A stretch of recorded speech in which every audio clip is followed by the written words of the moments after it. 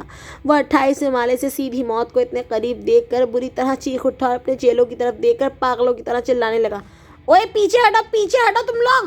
خدا کے لیے ایک قدم بھی آگے مت بڑھنا، یہ سچ میں چھوڑ دے گا، یہ سچ میں گرا دے گا مجھے، کھسکا ہوا ہے، کوئی پاگل ہے، پیچھے ہو جاؤ، سب کے سب پیچھے ہو جاؤ۔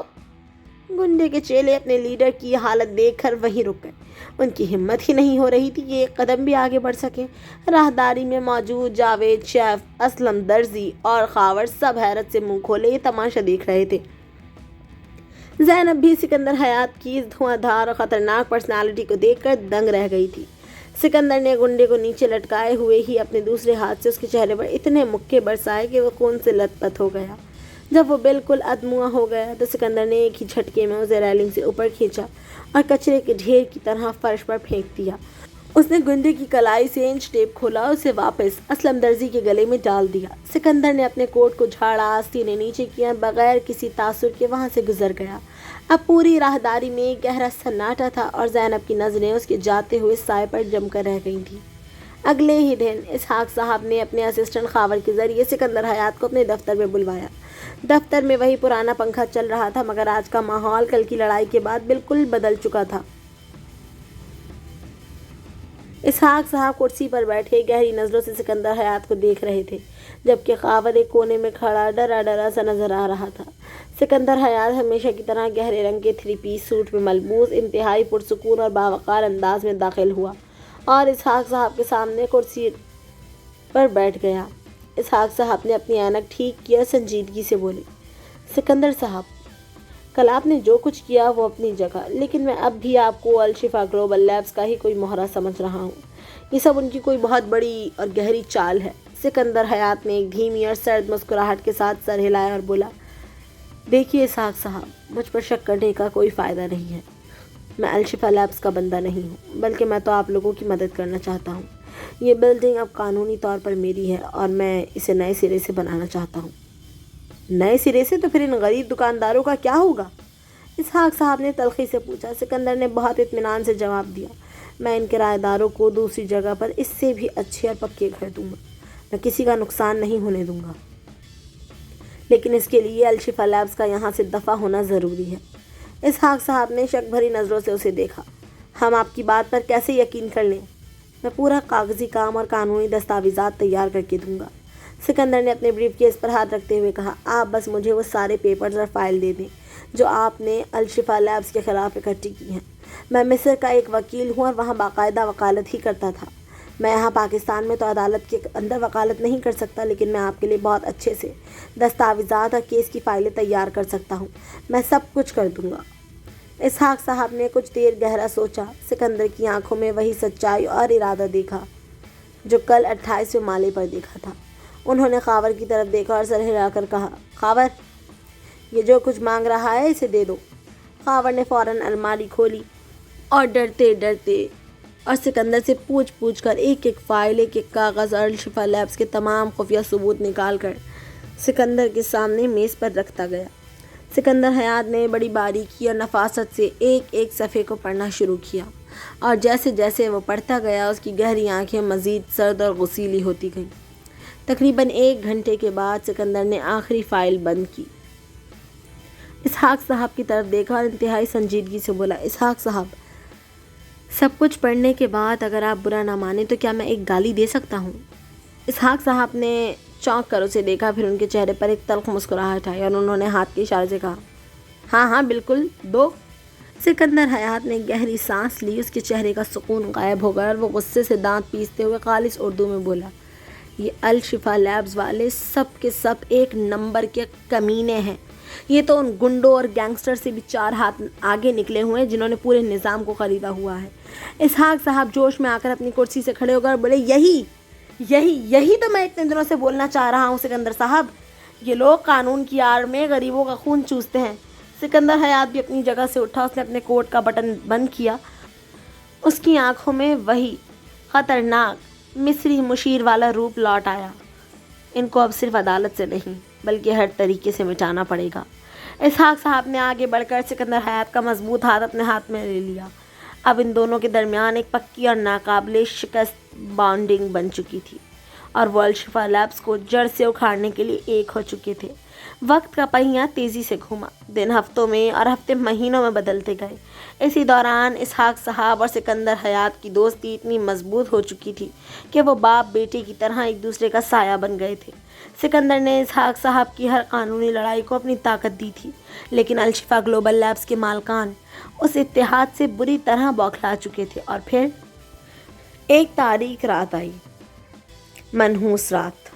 اسحاق صاحب دفتری کام ختم کر کے جیسے ہی جنا پلازا سے باہر نکلے، اندھیرے سے ایک تیز رفتار موٹر سائیکل نمودار ہوئی۔ دو نقاب پوشوں نے اندھا دھند فائرنگ کر دی۔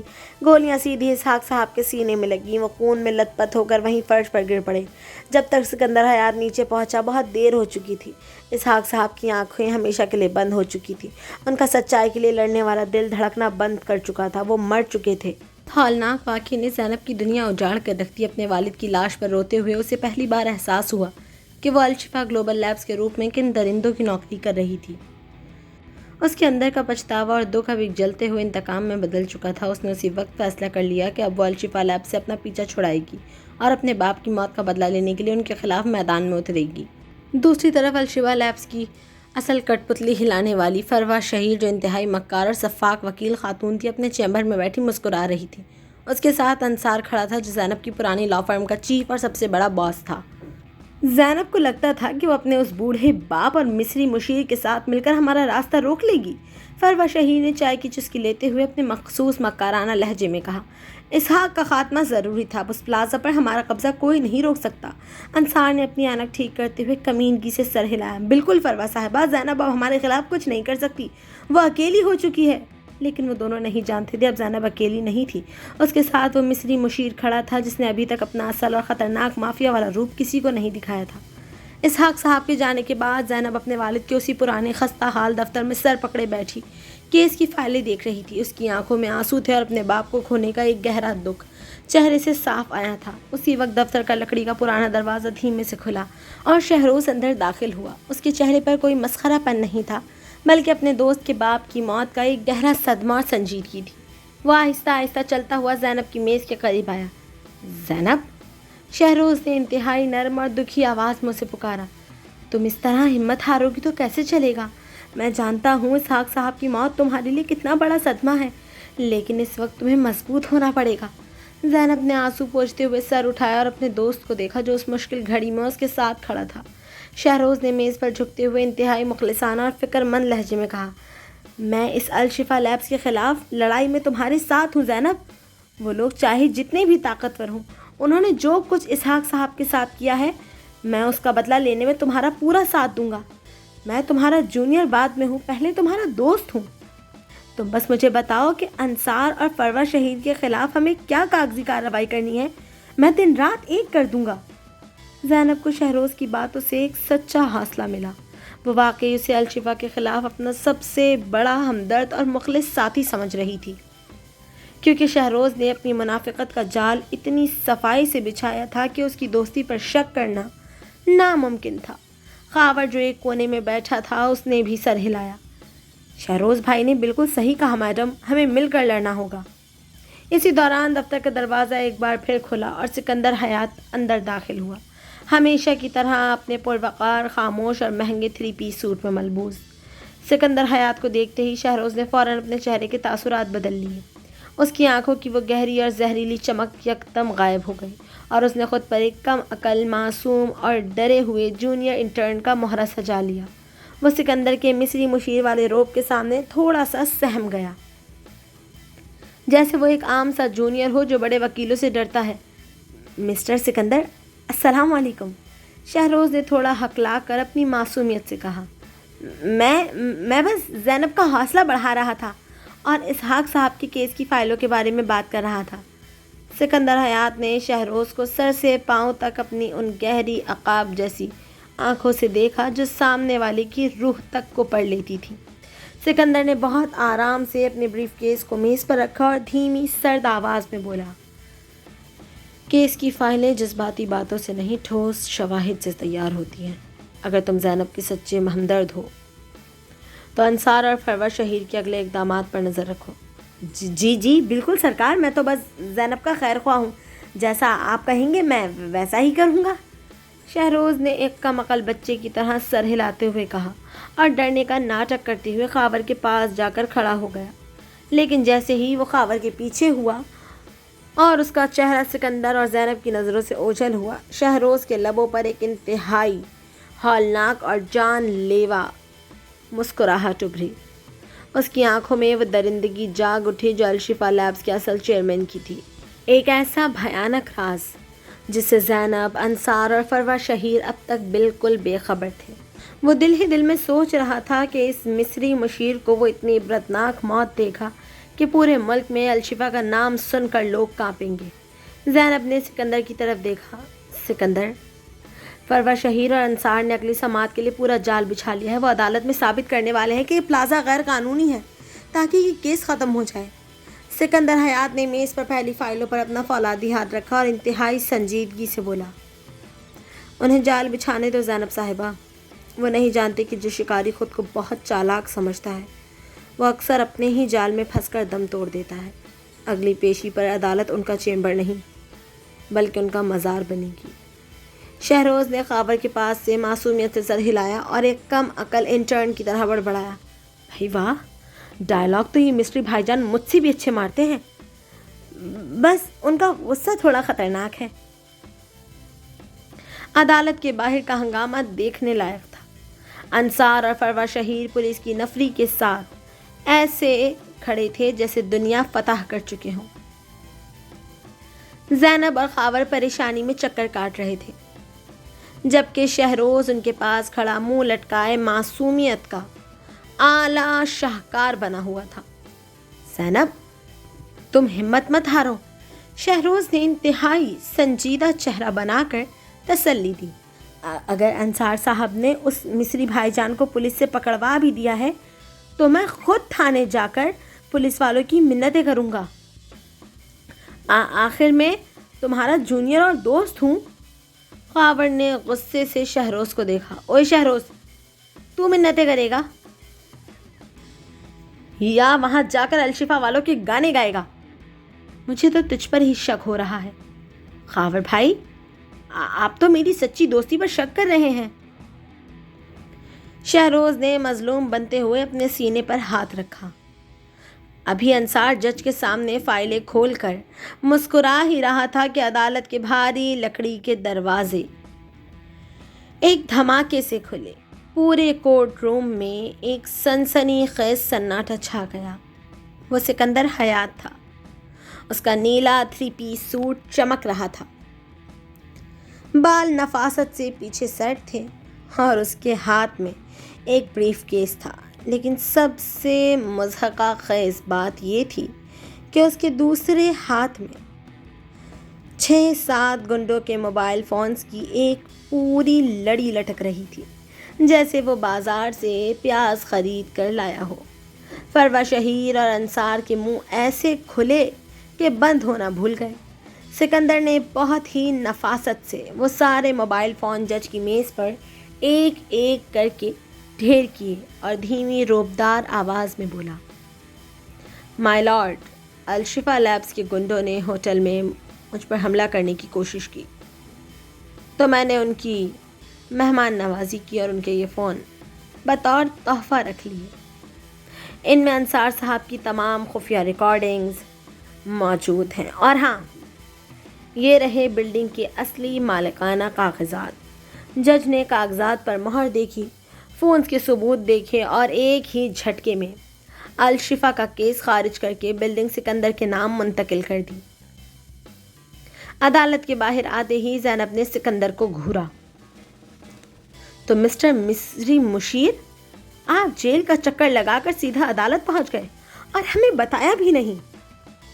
سکندر نے اپنے کوٹ کو جھاڑا اور دھیمے سے مسکرایا، اگر بتا دیتا تو انصار صاحب کے چہرے پر یہ 12 بجنے والا منظر کیسے دیکھنے کو ملتا۔ اسی وقت شہروز بھاگتا ہوا آیا اور سکندر کے گرد چکر کاٹنے لگا۔ واہ بھائی واہ، سکندر بھائی، آپ تو سچ میں الادین کے جن نکلے، انصار صاحب کا تو ہاضمہ ہی خراب ہو گیا۔ زینب نے اچانک بازو فولڈ کیے اور شہروز کو سر سے پاؤں تک دیکھا۔ پھر وہ سکندر کی طرف دیکھ کر ہنسنے لگی۔ سکندر نے بہت آرام سے شہروز کے قریب آ کر اس کے کوٹ کا کالر ایک جھٹکے سے پکڑا اور انتہائی دھیمی چٹخارے دار آواز میں بولا، شہروز میاں، اب یہ بھولے بادشاہ اور معصوم دوست کا ناٹک بند کرو۔ ہمیں بہت پہلے سے پتا تھا کہ اس الشفا لیبس کی ساری شرارتوں کے پیچھے کوئی اور نہیں بلکہ تم خود بیٹھے ہو۔ شہروز کے چہرے کی معصومیت ایک سیکنڈ میں غائب ہو گئی۔ اس نے گھبرا کر ادھر ادھر دیکھا۔ ہیں؟ آپ کو کس نے بتایا؟ میں تو ایک معمولی انٹرن ہوں۔ خاور نے پیچھے سے اپنا موبائل نکالا اور اس میں ایک ویڈیو چلائی۔ شہروز بھائی، یہ دیکھو، جب تم خفیہ چیمبر میں بیٹھ کر فروا شہیر پر چیخ رہے تھے کہ اس مصری کو غائب کرو، میں پیچھے کھڑکی سے تمہاری فلم بنا رہا تھا۔ تم تو بڑے چھپے رستم نکلے یار، پر ویڈیو میں تمہاری شکل بالکل بندر جیسی آئی ہے۔ جاوید شیف اور اسلم درزی بھی پیچھے سے نمودار ہو گئے۔ جاوید شیف نے اپنا چمچہ شہروز کے ناک کے پاس لہرایا۔ اوئے الشفا کے پوشیدہ چیئرمین صاحب، اس خوشی میں آج تمہیں اپنے ڈھابے پر پیاز چھیلنے کی نوکری مفت دی جائے گی۔ اسلم درزی نے اپنا انچ ٹیپ نکال کر شہروز کے گلے کے گرد ناپنے کا ڈرامہ کیا۔ اور میاں شہروز، تمہارا وہ سوتیلا بھائی وہاب تو پہلے ہی ہمارا مرید بن چکا ہے۔ اب بولو، تمہارا یہ کفتان کہاں سے سیوں؟ 28ویں مالے پر لے جا کر ناپ لوں تمہارا؟ شہروز اکیلا کھڑا دکانداروں کے اس گھیراؤ میں بالکل بدحواس ہو چکا تھا۔ اس کا وہ مافیا والا سارا غرور ان کے مذاق کے نیچے دب گیا اور وہ بس کھسیانی مسکراہٹ لیے کھڑا رہا، جبکہ سکندر اور زینب اسے دیکھ کر کھلکھلا کر ہنس رہے تھے۔